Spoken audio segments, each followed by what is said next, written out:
part 2 ng ating ginagawang tutorial sa ating survival wallet na ang materials is special camel leather at ng cow leather dito sa Oman.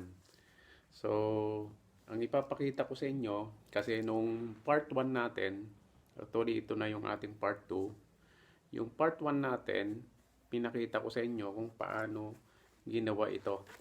Ito yung lagayan natin ng, sabi ko sa inyo, lagayan natin ng flash drive. Dito natin ilalagay. Kasi ito personalized bali ito eh. Pwede na rin kayong mag-order. PM nyo lang ako. Personalized na business wallet. Ito, Chani para sa pantanggal natin ng balbas. Ganyan ang mga tumatanda. Dala-dala natin lagi yan. At syempre, pinaka-importante pag OFW ka, dala-dala mo ang pinaka labor card, ang labor ID. Ito yung pinaka ating pataka o tinatawag na labor ID. So ilalagay natin eksakto yan, talagang sukat na sukat para sa ID natin. Ito naman yung ating lagayan ng ballpen. Pinapag-isipan ko pa kung ano magiging diskarte natin sa dito sa pinakalock niya. Pero kitang-kita yung tahi, kitang-kita nyo na yung naging tahi niya na diretso at dinagyan ko pa ng ganun para talagang makuha yung curvature ng ating ballpen. So ito yung pinaka harapan. Ito yung pinaka harapan niya sa right side. May nilagay din ako na para madaling ihawi yung zipper. At ito naman sa bandang kaliwa. Sa part 2 ng ating video, ipapakita ko sa inyo yung stitch technique natin, stitch technique tutorial by Nelcam, kung paano paggawa naman sa zipper. Siyempre, ang ginawa natin, yung maliit na portion niya, binutas-butas natin galing sa barena, pati dito. Siya nga pala, dito kasi makikita nyo, dahil sa siyempre yung mga pinagtahian sa front page niya, sa front area, makikita nyo, kitang-kita yung mga tahi. Kaya dinagyan ko ng pinaka-lining. So yung lining na to, ito yung parang polyester na manipis lang, galing sa bag. Actually yung survival nating bag, ito yung kinatay nating bag, dito galing, kinuha ko ito kinuha ko siya, yan, kitang-kita, sabi nga walang daya. Habang uminom tayo ng kape o ng tsaa, kasi katatapos lang natin mag-lunch, gawin na natin ito habang nagkukwentuhan tayo. Ito yung green tea. Pagkatapos kumain, mag-green tea tayo. Una kong ginawa dito, makikita nyo, papapansin ko sa inyo. Ito itututok natin. Ito naka-back stitch siya. Pero ang napansin ko, nagkaroon ng parang konting awang siya pag halimbawa nakaganyan na yung zipper. Kasi itong part 2, yung zipper in the making kasi ang gagawin natin. Ito, ganyan zipper. Ganyan. So nakita ko, may konting, pagka itinahina natin ito ng backstitch, binackstitch na natin na ganyan. Kaso nagkakaroon pa rin ng awang dito. So gusto kong mawala yung pinaka-allowance na yon. Kaya pag dinagyan ko ng dito, tinahi ko dito uli ng blanket stitch, magiging ganyan, napakaganda niyang tignan. Kitang-kita nyo, napakaganda niyang tignan. Kaya ninagyan muna natin ng mga temporary ito para lapat na lapat ito, nilagyan natin ng pinaka-temporary na tahi. So sisimulan natin ang tahi habang tayo nagkukwentuhan. So paano ang pinaka-stroke? Kasi at least dito hindi na magagasgas yung ating cellphone, at yung ilalagay nating pera dito hindi na masisira. Kasi malinis na siya. Kitang-kita nyo, malinis na siya dito. Okay, so simulan natin. Paano ang stroke ng ginawa nating pagtahi? So ganito, since nandyan na yung ating sabi natin, sana kitang-kita nyo na sa aking kasi wala tayong assistant sa camera. Sana kitang-kita nyo. Okay? So dito ngayon, dito itutusok nyo lang dito sa portion na to. Kung saan yung mayroon tayong binutas na galing sa barena. Yan. Pag tinusok natin dito, pagkatapos sa kabila, huwag nyo munang isasagad itong ganyan. Huwag nyo munang isinasagad. Tapos, itutusok nyo ulit doon kung saan yung portion na pinaka-edge portion ng leather. Yung edge portion ng leather, itutusok nyo sa edge portion ng leather. Yan. Yan. Tapos, ilulusot nyo yung karayom dito. Yan. Yan. Tapos, hilain ng konti ito. Hilain na ito. Hilain nyo na ito. Pagkatapos, kukunin nyo na dito. Yun ang ginawa nating stroke dito. Para makikita nyo, wala siyang kaala-allowance. So, walang kaala-allowance na dito. Para pagka gumanon, malinis na malinis siya. Malinis na malinis siyang tignan. Siya nga pala, siguro isa sa technique ito, itong pinapakita kong mga ginagawa ko ngayon. Kailangan kasi mahuli natin yung iba pang mga skills natin. Kasi nakakakaba nang nangyayari sa aming mga OFW ngayon. Nagugulat na lang kami, natatanggal ang mga tao. Kaya dapat madiskubre natin ang mga ibang mga skills pa natin para mangyari man ang mga bagay na nakakabigla, at least alam natin mayroon tayong mga extra skills pa na pwede nating ipamuhay o ipambuhay sa ating mga pamilya. So ganyan uli, magtitira ka lang ng isa allowance dito, tapos saka mo itutusok dun sa edge nya, edge portion, makikita nyo. So yan, para wala siyang magiging allowance. Pagkatusok ng karayom dito, hihilain nyo yan. Tapos ito na, hilain nyo yan. So wag tayong matatakot kasi yung ating pananampalataya kasi lahat naman ng nangyayari sa ikabubuti. Ibig sabihin may naghihintay pang mas magandang trabaho kung sakali. Hindi naman kawalan ng mga ganyang bagay. Hindi naman tayo natatakot kasi marami pa tayong mga diskarte na hindi natin nadidiscover. Marami pa tayong mga kaalaman na hindi pa natin talaga ginagawa Pero siyempre sa kagipitan, lilitaw lahat yan, yung mga alam natin. Kaya tulad nito, lahat ng gustong mag-order na. PM nyo lang si Nelcam.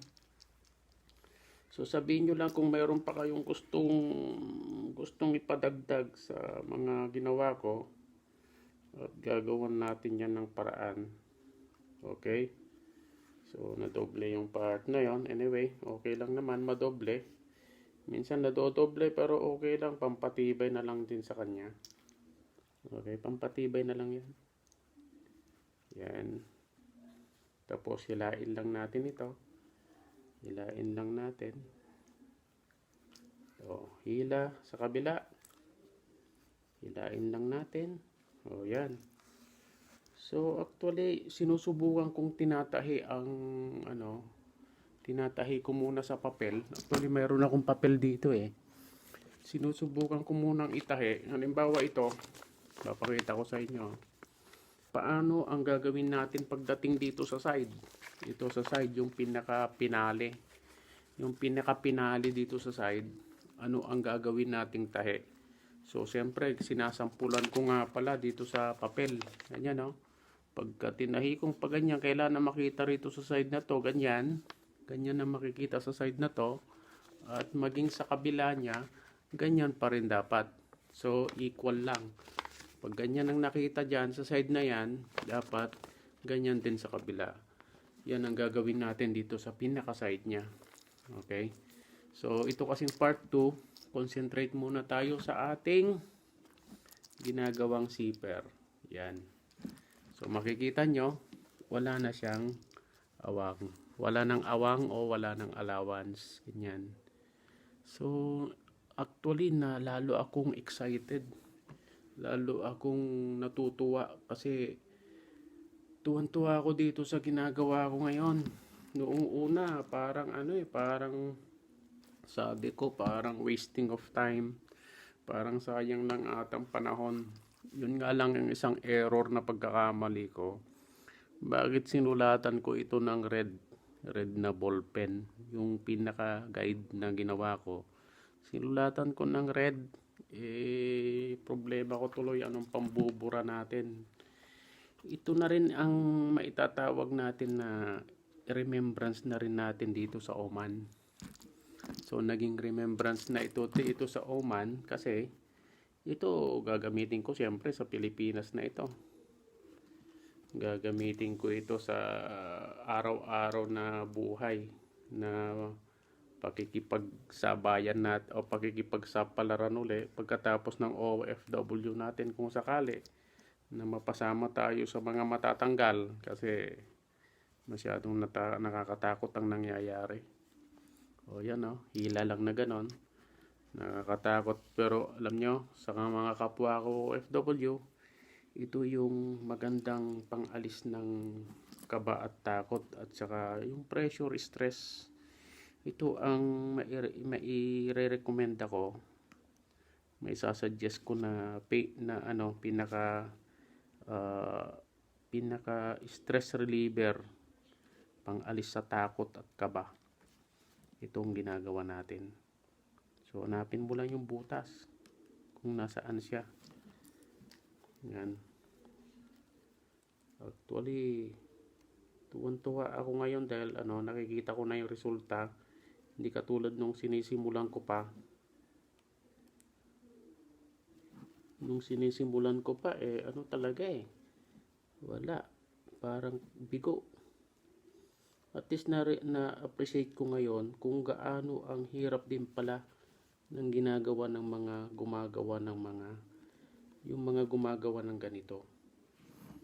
Ngayon ko na-appreciate na hindi pala basta-basta rin ang ginagawa nila na pagtahi. Imagine ganyan. Tapos balik natin uli. Ang tibay nitong ginawa natin. Super tibay. Kasi lalo imagine 4 na sinulid ang gamit natin. 4 na sinulid. Di napakatibay talaga. Ito ipapakita ko sa inyo yung paggawa ng stitch technique ng ating zipper. Ito pa nga pala itong zipper na to, hindi siya namamagnet, so ibig sabihin hindi siya kakalawangin. So harinawang nakikita nyo ang ating technique kasi hindi na natin ito mababalikan, pero kung mag-order kayo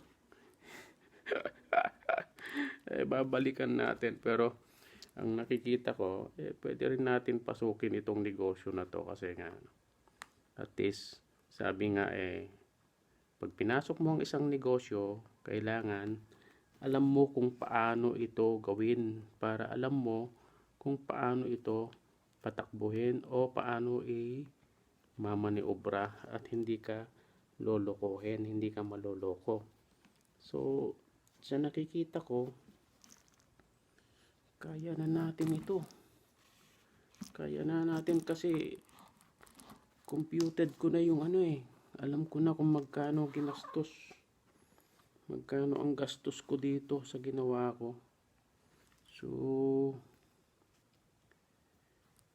natutuwa ako. Meron pa palang extra skills na pwede natin gawin aside sa profession natin. Kaya pa rin na pala natin maging skilled din naman pa rin pala tayo. Marami pala tayong mga itinatago na kailangan nating madiskubre na sa ngayon, lalo itong panahon ng pandemic. Kailangan madiskubre na natin lahat yung mga tinatago nating skills. Wow. Mapapawaw ka talaga. Alam nyo, napakasarap ng pakiramdam pag ganitong nakikita mo yung resulta ng ginagawa mo. Napakasarap ng pakiramdam. Uminom ka lang ng tea habang nag-iisip ka ng susunod na diskarte na naman.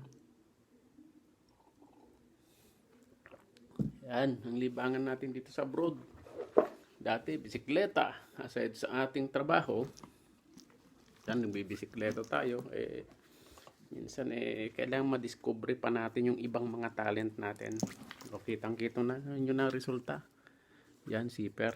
Kaya nga pala, bigyan ko nga kayo ng idea yung ginagawa natin. Ito na may dudugtong dito. Yan. Yan ang mangyayari sa kanya. Kaya makikita nyo yung pagkakakabit ng zipper. Napakatibay talaga. Napakatibay. Hindi na sayang yung materials natin. Ganyan. Yan ang mangyayari sa kanya. Tapos dito sa side niya, gagawin natin yung best natin para sa kanya. Hanggat maaari ganito, pantay-pantay. Pantay-pantay ang pagkakatahe. Ito na yung ballpen natin. No? Ballpen natin. May ballpen na. Dito naman sa side na to, kompleto na. So, zipper na ngayon ang ginagawa natin. Itong technique nito, itong part 2, paggawa ng zipper. Yan. Tapos, tusok naman natin. Hanapin lang natin kung saan yung binutas natin ng barena na maliit. Maliit na barena ito. Barena. Kasi kung alanganin na naman, babarenain lang natin. Ganyan. Okay. Napakadali. Napakasarap ng feeling pagka may nadidiscover kang talent. Talagang pwede rin maging hanap buhay to, pwede rin maging business to natin to. Kasi meron tayong maipapakita na sample. Ito, ang advantage nito, una yung materials. Materials puwerte. Alam nyo, napakahusay. Oh? Napakahusay ng camel leather. Hindi mo mapupunit. Napakatibay. Napakatibay talaga. Napakalambot. Okay? Napakaganda at napakatibay. Napakalambot. Yan. Kikita nyo ngayon yung outcome ng ating ginagawa. So, blanket stitch to. Blanket stitch na tayo. Kasi tapos na yung back stitch kanina. Hindi sapat yung back stitch. Hindi siya maganda. Mayroon siyang awang. Kaya kailangan gamitan pa rin natin ng back stitch. Oh, inis din naman ng loob niya. Hindi nakikita yung mga pinagtahian natin. Hindi makikita. Kitang-kita na ang ebidensya, mga kasama. Panuorin nyo lang ng panuorin kasi remembrance kasi ito sa first time. Actually, ito ang first time na tinahi ko eh. So, dito ko pa sa OFW na i-apply yung natutunan natin dati sa home economics nung elementary tayo. Dito ko pa sa abroad na gamit. Hindi ko inaasahan na marami pala ang gamit yung mga tinuturo ng mga teacher natin. So, minsan mahirap lang hanapin minsan yung butas. Kung saan ko binarenahan, nawawala. Yun. Minsan nawawala lang yung binarenahan natin nagtatago. O, yan o. Mag-iiwan ka lang ng isa. Tapos, ibalik mo siya. Ibalik mo lang dito. So, ito yung technique na maituturo ko sa inyo. Pag mayroon kang stress, mayroong pressure na bumabagabag sa yung buhay, Siyempre, number one yung faith natin. Dapat lalong mag-alab. Lalo nating pag-alabin ang ating faith kay God. At gawin nating, libangin natin yung sarili natin sa bagay na kapaki-pakinabang. So ito ang technique na maituturo ko sa inyo na ginagawa ko dito sa pagiging OFW ko, at kung paano ako nakakasurvive sa ganitong sitwasyon. So actually survival na ngayon ang sitwasyon namin mga OFW, kasi hindi na stable ang pagiging OFW ngayon, kasi siyempre unahin muna nila yung mga kababayan nila at lahi nila bago yung ibang lahi. Kaya ready lang tayo, ganyan talaga. Basta ang paninindigan naman natin, lahat ng mangyayari, lahat yan puro sa ikabubuti. So hila lang natin ito, hila. So hilain lang natin yon, tapos hila rin ito. Okay, so tignan nyo yung naging itsura. Grabe, paano hindi ka matutuwa niyan? Paano hindi ka malilibang at hindi ka matutuwa niyan sa ginagawa natin? So tusok natin uli. Minsan may problema lang talaga. So pasensya rin dahil hindi ako marunong masyado sa hindi naman tayo professional na kasi editor or vlogger o pagdating sa computer, kaya medyo wala tayong edit, wala tayong take 2. Basta't ang pinaka-objective ko lang, ma-share ko sa inyo yung mga kaalaman na pwede nating pakinabangan, kasi ang content ng vlog natin puro tutorial tungkol sa electrical, electronics, cycling. Ngayon nadagdag pa itong stitch. So music kasi medyo isinantabi ko pa, kasi parang wala pa sa panahon yung ating paggigitara. So darating tayo dyan.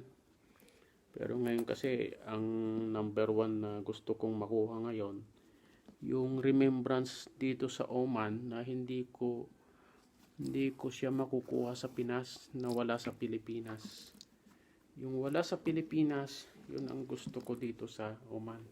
Actually, ang na-discover ko, kaya pala laging ang mga mabibili lang natin puro maninipis lang na leather, kasi yun lang ang pwedeng itahi sa makina, yung maninipis lang. Pagka yung makakapal na leather na, hindi na kayang itahi sa makina, kaya kailangan mo ng stitch. Sa paggawa ng stitch, hindi basta-basta rin. Talagang mamamaltos ang kamay mo pagka hindi ka marunong ng technique, o kaya wala kang pambarena. Pero madali lang naman na gawan pala ng paraan, kasi ini-imagine ko bakit nakakagawa sila ng wallet at napakamamahal, samantalang pagka ginawa mo pala ito, napakamura lang ng gagastusin mo.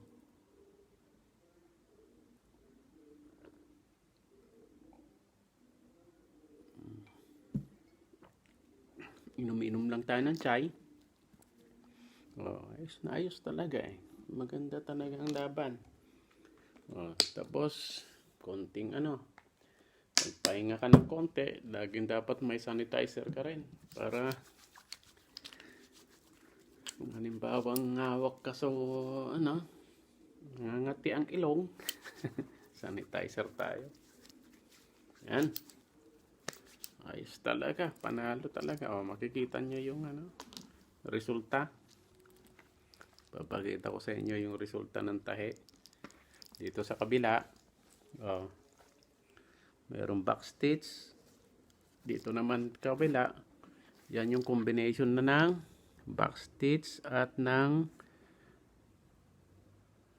yan, ito yung bandang ilalim, yun yung back stitch. Tapos yung pang ibabaw niya, yan yung blanket stitch naman na tinatawag. Yan, halos matapos na natin itong isa. Habang kinukwentuhan ko kayo, pero alam nyo, napakarami ng ninenervyos sa buhay. Pero isa sa technique, gawin mong abala ka. Gawin mong busy ka. Para hindi kung ano-anong iniisip mo. Kasi mahirap na ang pinag-uusapan natin ay problema ng puro problema. Magandang pag-usapan ngayon, puro ano yung ikabubuti, ano yung saan tayo magkakapera, saan yung paano tayo matututo, kasi marami tayong gagawing diskarte ngayon sa buhay. Kung hindi ubra ito, pasukin na naman natin ang cooking, kasi siyempre pag nakasama ko yung mga kids ko, gusto ko silang lutuan ng masasarap na pagkain ang gusto kong ihain sa aking mga anak. Kaya ano man ang maging sitwasyon, tingnan natin come what may. Pag nandun na, kasi ang katwiran ko, hindi ako nadadala sa pressure at stress, hindi ako nagpapa-stress sa buhay hanggat wala pa. So pagka yung time na talaga na ayaw na sa atin, di thank you kasi 14 years, sipin mo 14 years na nakipagtrabaho tayo sa kanila, thank you very much sa lahat ng blessings. Talagang napakaraming blessings na sa 14 years na yon. Yan, ngayon dito, sipin mo, napakaganda ng resulta ng ginawa natin habang nagkukwentuhan. Napakaganda ng naging resulta. Open na for business ito. Palagay ko hindi tayo mapapaya na i-business natin ito. PM nyo lang ako kung gusto nyo mag-order ng camel leather. Yun nga lang ang problema, gaano ko kaya katagal magagawa. May pasok naman ako ng Linggo hanggang Thursday. Pasok nga pala namin dito Linggo, ang start ng pasok Linggo, at nagtatapos siya ng Thursday. Ngayon rinawang may mag-order para naman lalong gaganahan at lalong lalakas ang loob ni Nelcam na gumawa pa ng mga bagay na ikabubuti. Pero isa sa magandang pasuking negosyo pala ito, kasi ang nakita ko puro mga ginagawa ng mga factory, hindi naman sa paninira. Pero alam nyo, pagka tayo pala ang gumawa mismo, napakahusay ng magagawa natin. At napakatibay. Yung tibay hindi mo matatawaran. So ito ang may pagmamalaki ko dito, yung materyales puwerte. Wala tayong mabibiling ganitong materyales. Kasi lalagyan ko pa sana dito sa loob kaso nga lang, pagpunta ko kagabi, kasi ang buhay dito gabi, pagpunta ko sa binilhan ko ng leather kagabi, ubos na yung camel leather na nabili ko ng ganito kagandang leather. So kaya naging no choice ako kundi isara na, hanggang dun na lang muna, sa susunod na lang na design natin. Dun na lang yung pinaplano ko na double zipper dapat dito mayroon dito isa, mayroon pa dapat isa dito. Kaso nga lang, yung binilan ko ng ganito, ubos na kaagad. Kaya ito yan, dito na tayo ngayon. Dito nga pala, sa pagsisimula dito sa kabila, pwede na nating buksan ito para hindi tayo mahirapan. Kasi kaya hindi ko isinasara, para iniisip ko dudukutin ko siya dito. Dinudukot ko dito na tiyagahin, pero hindi nga pala, wala nang kahirap-hirap dahil pag binuksan natin itong zipper, katulad nito pag binuksan natin itong zipper, yan, mayroong mga pumipigil ng konti. Ano yung mga pumipikil. Yun, yung mga pinagtahian pala. Oh. Kasi metal kasi ito eh, kaya medyo ano eh. Yan. Anyway, matatanggal din naman natin yon. Maayos din natin yan. Yan. Ito nga pala, hindi tayo mahihirapan sa kabila kasi gaganyanin natin, oh, dito natin itatahi. Ganyan lang, oh. So, hindi rin tayo mahihirapan. Hindi rin tayo mahihirapan magsimula sa kanya. So, ganyan ang gagawin nating tahi, oh. Kikita nyo yung stitch sa kabila. Kikita nyo ba yung stitch sa kabila? Ganyan din ang gawin natin sa kabila niya. So, hindi tayo mahirapan kasi bubuksan natin ganyan. Bubuksan natin. Tapos, i-stitch natin dito sa kabilang part naman ang itatahi natin. Sa kabilang part naman natin itatahi, the same procedure pa rin yung pinakita ko sa inyo. Ganun pa rin, tapos ganyan, no? Magiging ganyan na siya ang uha niya. Magiging ganyan ang uha niya, zipper niya. Okay, so sa part 3 ng aking video, ipapakita ko sa inyo yung pagtahi natin dito sa sidings. So far nakikita nyo na yung mangyayari sa kanya. Ito, mayroon tayo sa zipper dito, mayroon din dito. So ito yung category na mayroon na tayong card, lagayan ng card, lagayan na rin ng ito, coin purse na rin ang tawag dito eh. Parang kinumbine natin ang coin purse. Mayroon na rin tayong business wallet kasi may ballpen na yung dala-dala lagi, oh, kasi business wallet. Ito, mayroon tayong pinakalock dito. Pag tinanggal natin, dun pa lang lalabas, may zipper pa rin tayo dito para sa ating pera. Ito naman yung pinaka loob niya. Okay? Sana patuloy niyong panuurin pa yung ginagawa nating paggawa, yung technique na ginagawa natin para sa ating stitch. Na gawa ito sa genuine leather ng camel. Itong itim ay leather na ang kapal nito ay mga halos ano na eh, halos half centimeter siguro ito, lalo na itong cow leather. Ito kasi yung cow leather, oh, makapal siya pero napakalambot. So ito, oh, napakapakapal niya pero malambot. Itong brown cow leather at itong black naman ay camel leather. Okay, so enjoy lang, matatapos din ito. Okay, take care and keep safe mga kababayan ko.